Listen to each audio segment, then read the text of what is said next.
Penang புக்கிட் மர்தாஜா மருத்துவமனை வாசலில் அமைந்திருக்கும் கோயிலை அகற்ற முடியாது என்றால் தொழில் முனைவோர் மேம்பாடு மற்றும் கூட்டுறவுத்துறை அமைச்சர் ஸ்டீவன் சிம் அவரது வீட்டில் அந்த கோயிலை அமைத்துக் கொள்ளலாம் என்று சர்ச்சைக்குரிய சமய போதகர் ஜம்ரி வினோத் சவால் விடுத்துள்ளார்.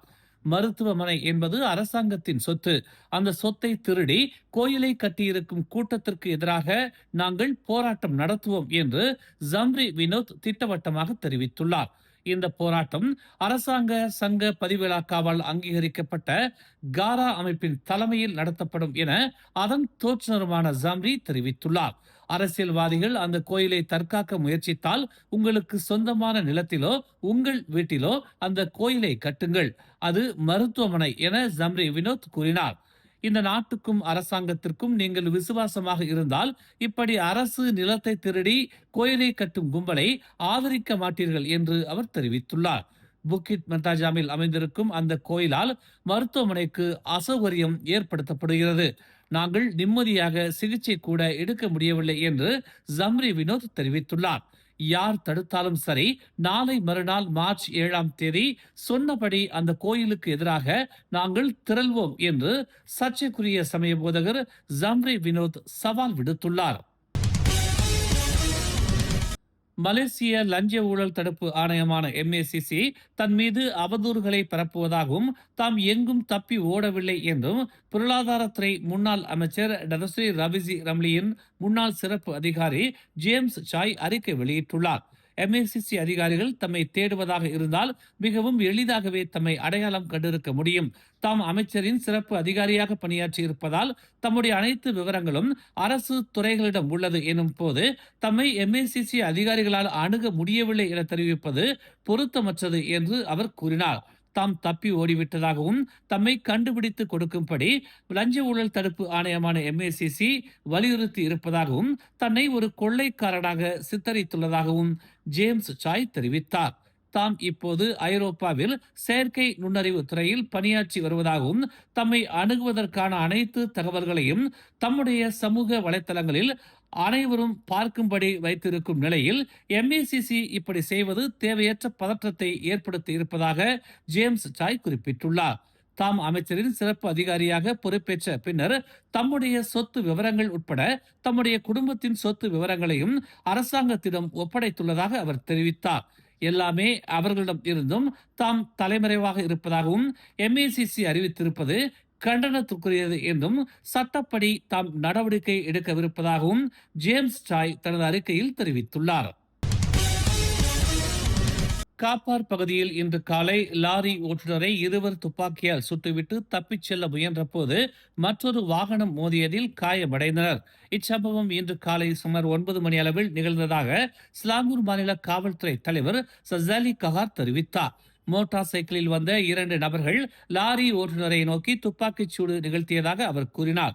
இச்சம்பவத்தை பார்த்த மற்றொரு வாகன ஓட்டுநர் சந்தேக நபர்கள் தப்பிச் செல்ல முயன்ற போது அவர்களை கார் மோதியதாக நம்பப்படுகிறது. இச்சம்பவத்தில் சந்தேக நபர்களாக கருதப்படும் இருவரும் காயமடைந்துள்ளனர். எனினும் லாரி ஓட்டுநரின் உடல்நிலை குறித்து இதுவரை உறுதிப்படுத்தப்படவில்லை. துப்பாக்கிச் சூட்டிற்கான காரணம் குறித்து விசாரணை நடைபெற்று வருவதாகவும் காவல்துறை விசாரணை அதிகாரிகள் மற்றும் ஃபாரன்சிக் குழு சம்பவ இடத்தில் தொடர்ந்து ஆய்வு மேற்கொண்டு வருவதாகவும் அவர் தெரிவித்தார். இந்நிலையில் சமூக வலைதளங்களில் வைரலாக பரவி வரும் காணொலியில் காவல்துறையினர் சம்பவ இடத்தை முற்றுகையிட்டு பாதுகாப்பு ஏற்பாடுகளை மேற்கொண்டிருப்பதும் ஒருவர் தரையில் அசைவின்றி கிடப்பதும் காணப்படுகிறது. கடந்த மாதம் ஷாப்பிங் வளாகத்தில் ஒருவர் மீது பாறாங்கொண்டு தாக்கியதாக குற்றம் சாட்டப்பட்ட 4 பேர் இன்று செஷன்ஸ் நீதிமன்றத்தில் ஆஜராகினர். 29 வயது SG கிஷேன், 26 வயது யோகா யோகன், 28 வயது ஹேகனேஸ்வரன் சேர்வை மற்றும் 23 வயது சர்வேந்திரன் ஆகியோர் நீதிபதி இர்பான் சுயன்பான் முன்னிலையில் குற்றச்சாட்டை மறுத்து விசாரணை கோரினர். இந்நால்வரும் கடந்த பிப்ரவரி 25ஆம் தேதி காலை 8 மணி அளவில் ஒரு கார் ஷோரூமின் நுழைவாயிலின் முன்பு பிரசாந்த் ராஜ் என்பவரை பாறாங்கொண்டு கடுமையாக காயப்படுத்த சதி செய்ததாக குற்றம் சாட்டப்பட்டுள்ளது. குற்றம் நிரூபிக்கப்பட்டால் அதிகபட்சமாக 20 ஆண்டுகள் சிறை தண்டனை, அபராதம் அல்லது பிறம்படி விதிக்கப்படலாம். அரசு தரப்பு வழக்கறிஞர் லீ ஜூன் கியோங் பாதிக்கப்பட்டவரின் காயம் மிகவும் கடுமையானது என்பதால் ஜாமீன் வழங்க வேண்டாம் என்று நீதிமன்றத்தை கேட்டுக்கொண்டார். பாதிக்கப்பட்டவரின் வலது கை துண்டிக்கப்பட்டதாகவும் சம்பவம் பொதுமக்கள் கூடும் இடத்தில் நடந்ததால் சமூக பாதுகாப்பு உணர்வையும் பாதித்ததாகவும் அவர் தெரிவித்தார். பாதிக்கப்பட்டவர் இன்னும் சிகிச்சை பெற்று வருவதாகவும் கூறினார்.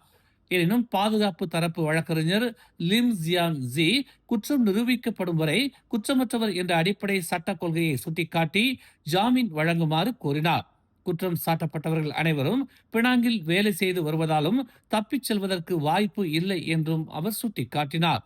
இதனைத் தொடர்ந்து நீதிபதி இர்வான் ஒவ்வொருவருக்கும் 15,000 ரிங்கிட் ஜாமீன் வழங்கி வழக்கை ஏப்ரல் 15ஆம் தேதி மீண்டும் குறிப்பிட தீர்மானித்தார். மத்திய கிழக்கில் நடந்து வரும் மோதல்கள் மலேசியாவின் உணவு பாதுகாப்பை பாதிக்கவில்லை என்றும் நாட்டின் உணவு இறக்குமதிக்கான முதன்மை ஆதாரங்கள் பெரும்பாலும் பாதிக்கப்பட்ட பகுதிக்கு வெளியே உள்ளதாகவும் விவசாயம் மற்றும் உணவு பாதுகாப்புத்துறை அமைச்சர் டத்துஸ்ரீ முகமது ஷாபு தெரிவித்துள்ளார்.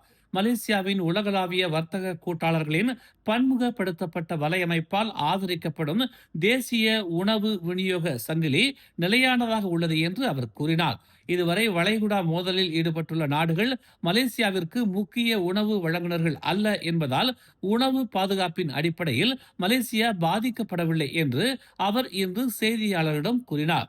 மலேசியாவின் முக்கிய உணவு இறக்குமதி ஆதாரங்களில் ஆசியான் உறுப்பு நாடுகள் India, Pakistan, Australia, New Zealand, Brazil மற்றும் அர்ஜென்டினா ஆகியவை அடங்கும் என்று அவர் கூறினார். பரிகாத்தான் நேஷனல் கூட்டணியின் பிரதமர் வேட்பாளர் விவகாரத்தில் அதன் தலைவர் அமாட் சம்சூரி முக்தார் முன்னாள் பிரதமர் முஹிதீன் யாசினுக்கு பதிலடி கொடுத்துள்ளார். முஹிதீன் இனி பிரதமர் வேட்பாளராக இல்லை என்பது உறுதி என்று அவர் தெரிவித்துள்ளார். திரங்கானு மந்திரி பெசாராகவும் இருக்கும் அமாட் சம்சூரி இவ்விவகாரம் குறித்து செய்தியாளர்கள் பலர் கேள்வி எழுப்பியதால் தாம் விளக்கம் அளித்ததாக கூறினார். யார் பிரதமர் வேட்பாளர் என்பதை காட்டிலும் தற்போதைய முக்கிய நோக்கம் பரிகாத்தான் நேஷனல் கூட்டணியை வலுப்படுத்தி அடுத்த தேர்தலை எதிர்கொள்ள தயாராக இருப்பதுதான் என்று அவர் இன்று வெளியிட்டுள்ள ஒரு அறிக்கையில் தெரிவித்துள்ளார்.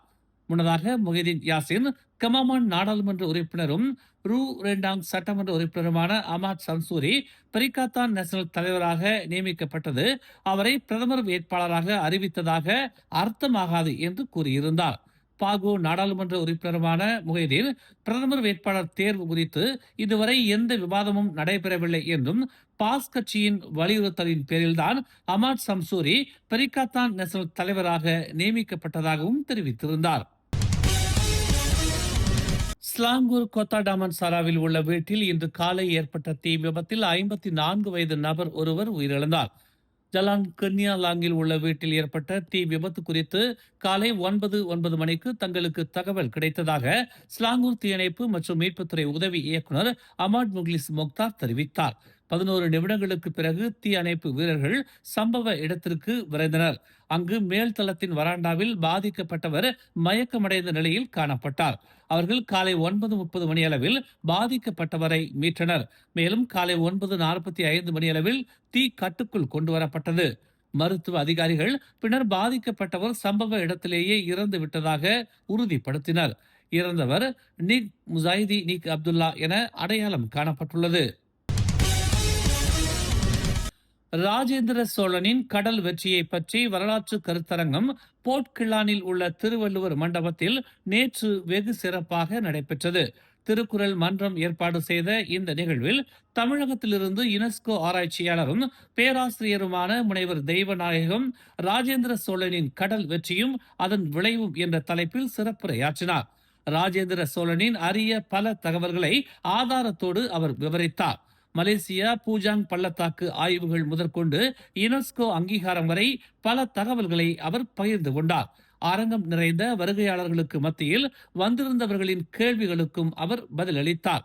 இந்நிகழ்வில் முன்னாள் துணை அமைச்சர் தான்சி க குமரன், ஸ்லாங்கூர் மாநில தமிழ் பள்ளிகளின் முன்னாள் அமைப்பாளர் க முருகன் உட்பட பல முக்கிய பிரமுகர்கள் மற்றும் பொதுமக்கள் கலந்து கொண்டனர். இரவு 8 மணிக்கு தொடங்கிய நிகழ்வு 10:30 மணியை கடந்த போதிலும் பொதுமக்கள் ஆர்வமாய் கேட்டு ரசித்தனர். இனிய தேநீர் விருந்தும் வழங்கப்பட்டது. கோயில் இல்லாத ஊரில் குடியிருக்க வேண்டாம். ஏன்? இயற்கை உபாதைகளில் இருந்தும் செயற்கை உபாதைகளில் இருந்தும் உங்களை காப்பது கோயில்கள். தஞ்சாவூர் பெரிய கோயிலை ஏன் 216 அடி வசத்தினா?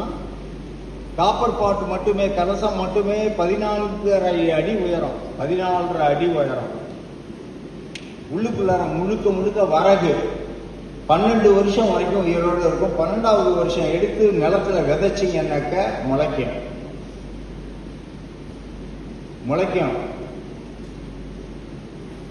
வரகு முளைக்கும்.